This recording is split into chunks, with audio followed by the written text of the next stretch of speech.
भगवान राम के मांसाहार के विषय पर विचार करते समय यह समझना आवश्यक है कि रामायण और अन्य हिंदू ग्रंथों में विविध संस्करण और व्याख्यान विभिन्न संस्कृतियों, समयों और धार्मिक प्रवृत्तियों के संदर्भ में भिन्न भिन्न दृष्टिकोण प्रस्तुत करती है। इस प्रश्न के उत्तर में हम विभिन्न शास्त्रीय स्रोतों, सांस्कृतिक धारणाओं और धार्मिक परंपराओं के आधार पर गहन विवेचना करेंगे कि भगवान राम मांस खाते थे या नहीं। रामायण और मांसाहार। वाल्मीकि रामायण का दृष्टिकोण। वाल्मीकि रामायण, जो भगवान राम के जीवन पर आधारित सबसे पुराना और प्रामाणिक ग्रंथ माना जाता है, इसके संदर्भ में ऐसे हैं कि जिनमें यह संकेत मिलता है कि भगवान राम ने अपने वनवास के दौरान मांस का सेवन किया गया। वाल्मीकि रामायण में अरण्य कांड और अयोध्या कांड में कुछ श्लोक मांसाहार के संदर्भ को संकेत करते हैं। पहला, वनवास के दौरान जीवन। भगवान राम सीता और लक्ष्मण के साथ 14 वर्षों के वनवास पर थे। वन का जीवन प्राकृतिक संसाधनों पर आधारित था और उस समय मांस, शिकार और जड़ी बूटियों से प्राप्त आहार मुख्य रूप से उपलब्ध थे। वाल्मीकि रामायण के अरण्य कांड में कुछ संदर्भ ऐसे मिलते हैं जहां भगवान राम, लक्ष्मण और सीता के भोजन का वर्णन किया गया है। वन के जीवन में शिकार करना और मांस का सेवन उस समय की सामान्य प्रथा थी। दूसरा, शबरी का प्रसंग। वाल्मीकि रामायण में शबरी के प्रसंग में यह उल्लेख नहीं मिलता कि भगवान राम ने मांस का सेवन किया, बल्कि यहाँ पर यह बताया गया है कि शबरी ने भगवान राम को जंगली बेर और अन्य फल अर्पित किए। इस प्रसंग में मांस का कोई उल्लेख नहीं है, जो यह दर्शाता है कि भगवान राम ने शबरी के आतिथ्य को स्वीकार किया, लेकिन मांस का सेवन नहीं किया। अन्य धार्मिक ग्रंथों में मांसाहार का उल्लेख। वाल्मीकि रामायण के अनुसार अन्य पौराणिक और धार्मिक ग्रंथों में भी रामायण राम के मांसाहार में संबंधित अलग अलग दृष्टिकोण मिलते हैं। तुलसीदास कृत रामचरितमानस में, जो राम कथा का एक लोकप्रिय संस्करण है और विशेष रूप से उत्तर भारत में व्यापक रूप से सम्मानित है, भगवान राम के मांसाहार का कोई स्पष्ट उल्लेख नहीं मिलता है। तुलसीदास ने भगवान राम को मर्यादा पुरुषोत्तम के रूप में प्रस्तुत किया है और उनके चरित्र को आदर्श रूप में चित्रित किया है। रामचरितमानस में भगवान राम को एक उच्चतम नैतिक आदर्श के रूप में प्रस्तुत किया गया है और उनके जीवन में केवल शाकाहार का उल्लेख है। महाभारत और अन्य ग्रंथ।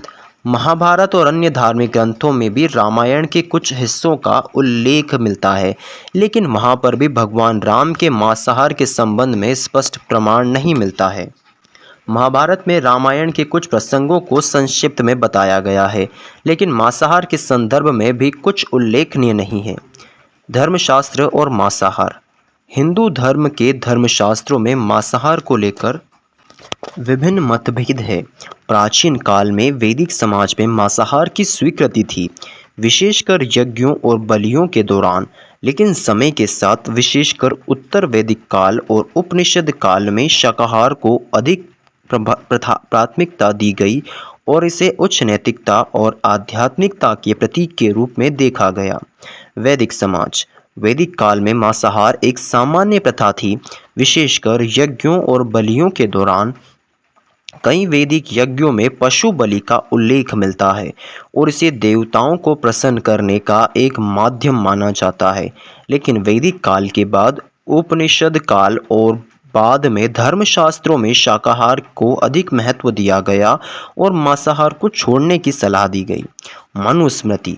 मनुस्मृति, जो कि धर्मशास्त्र का एक प्रमुख ग्रंथ है, इसमें मांसाहार को लेकर मिश्रित दृष्टिकोण मिलता है। एक और मनुस्मृति में यज्ञ और विशेष अवसरों पर मांसाहार को अनुमति दी गई है, वहीं दूसरी ओर साधारण जीवन में शाकाहार को श्रेष्ठ माना गया है। मनुस्मृति में यह भी कहा गया है कि जो व्यक्ति मांस का सेवन नहीं करता उसे अधिक पुण्य प्राप्त होता है। सांस्कृतिक और धार्मिक प्रभाव। जैन और बौद्ध प्रभाव। भारत में जैन और बौद्ध धर्म में उदय के साथ शाकाहार और धार्मिक और नैतिक दृष्टि से उच्च स्थान प्राप्त हुआ। जैन धर्म में अहिंसा का सिद्धांत अत्यधिक महत्व रखता है और इसने हिंदू धर्म में ही शाकाहार की धारणा को मजबूत किया।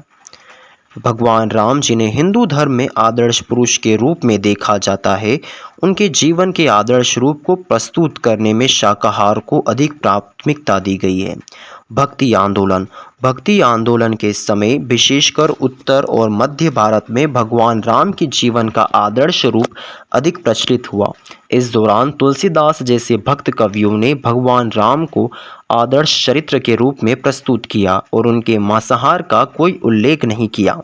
भक्ति आंदोलन में भगवान राम ने चरित्र को उच्चतम नैतिकता और आदर्श रूप में प्रस्तुत किया।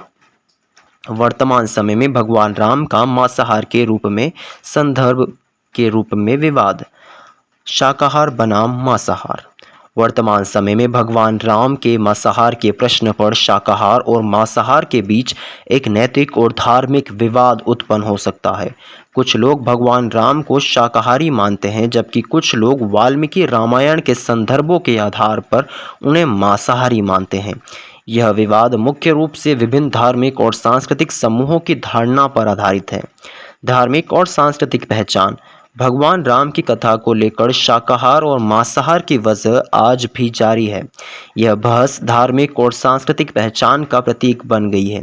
कई धार्मिक समूह राम को शाकाहारी मानते हैं और उनके चरित्र को शाकाहार के प्रतीक के रूप में प्रस्तुत करते हैं।